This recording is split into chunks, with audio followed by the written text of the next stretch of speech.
What's up, guys? Welcome back to the channel. Today we are talking about fatiguing in a fight and what you can do to maximize your recovery, whether it's in between rounds in our break time or taking little breaks in between punches and trying to recover as quick as possible. That is what we're talking about today.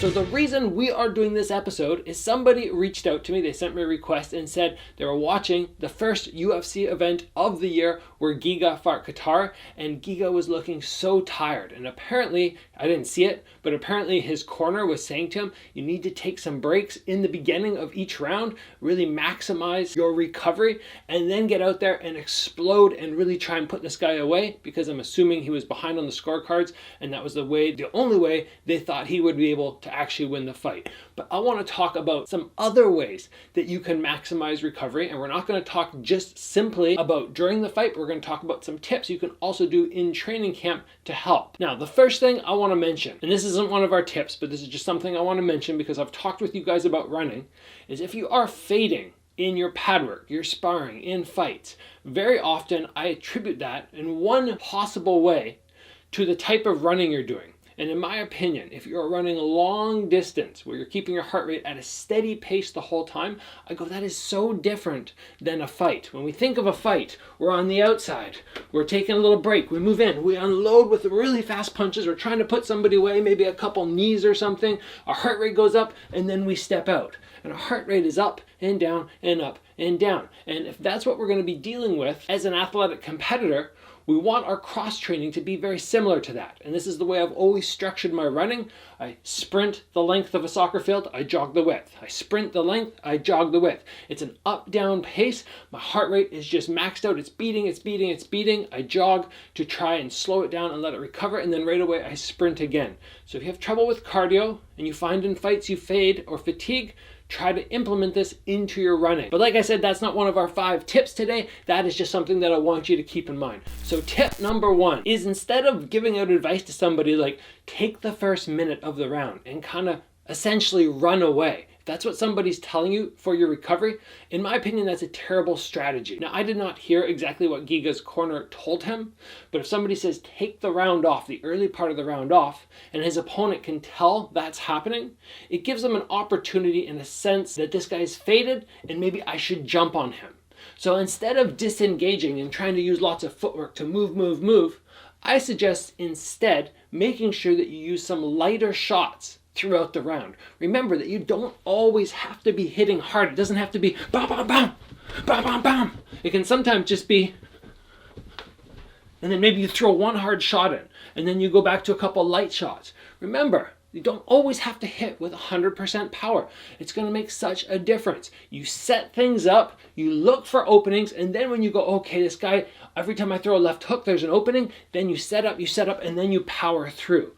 And it's going to help you not fade as quickly. And if you're at the point where you're in a fight and you are fading, at least throwing some lighter shots out is not going to give your opponent that sense that you are completely done and he can just steamroll over you. As soon as somebody starts backing away on me in a fight or they stop throwing shots, I go, okay, now I'm moving on them. Now is my time, and I'm coming like a 4x4 truck, and they're not going to be able to stop me. I'm going to be like a rhino on them, and that's what you don't want to happen. Tip number 2, I want to talk about breathing exercises that you can use mid-camp to maximize your lung capacity. So very often when we are doing breath work, when we are breathing after a hard round of running or hard round of pads, we're kind of like this.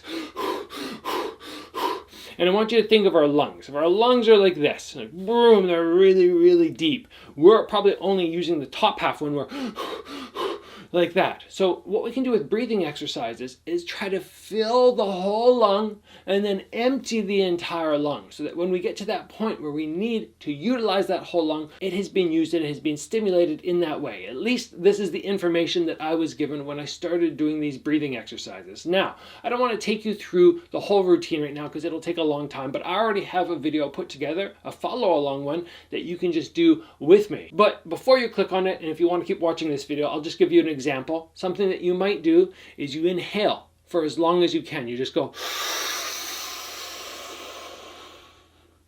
and you fill your lungs 100%, and then you breathe out for twice as long as your inhale. And you're going to feel yourself almost get a little bit dizzy because you're pushing every little bit of air out. And then when you breathe in, you're trying to, again, maximize that intake. And just a fantastic way to utilize some breath work. I don't do this on its own. It's usually for me at the end of a training session. When I finish my training session, my lungs are wide open from a good run. I'll take 5 minutes and I'll just work really maximizing that lung capacity just as something extra at the very end.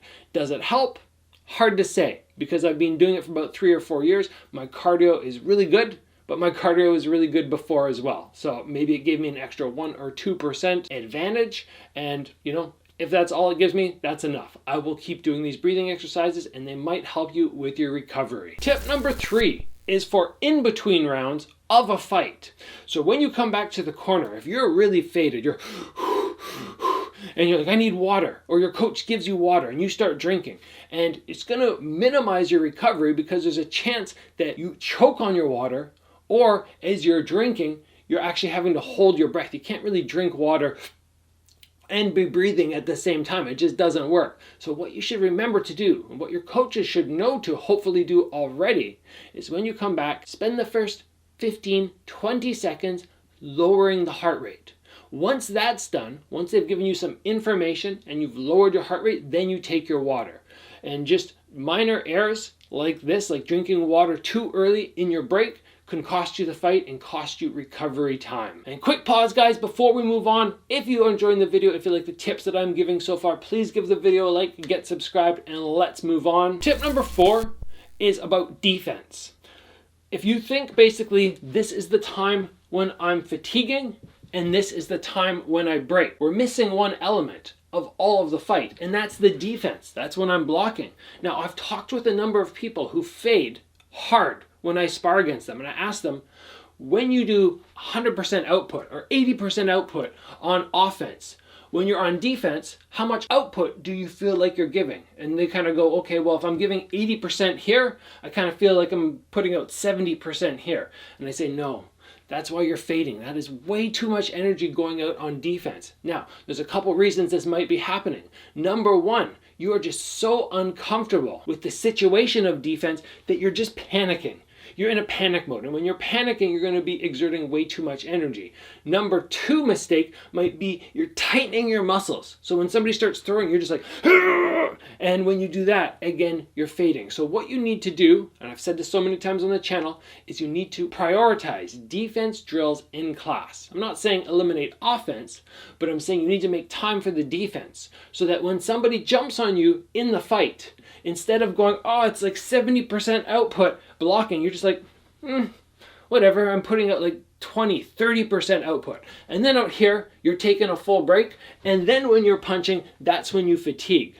But if you fatigue when you punch and when you block, then that only gives you this time to recover. It should be recovery, recovery, output. And when you can do that, you're going to be so much faster at recovering mid-round and between rounds. And finally, the last point for today is learning to find those little breaks mid-round where you can rest where most people don't.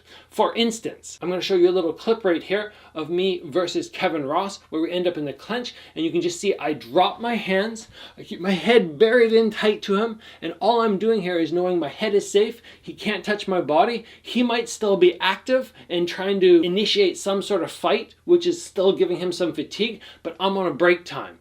My body's completely safe, my legs are safe. I'm not worried about him throwing me because I just have a little bend in my knee and I'm dropping my sort of chin weight against him. And I do this in so many fights. I try to maximize my break while other people are working.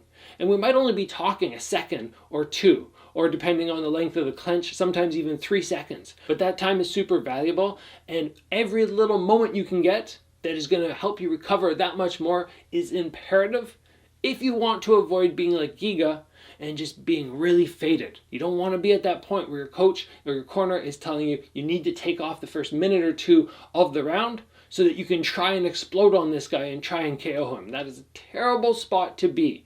And you can train like a madman. You can train like an animal.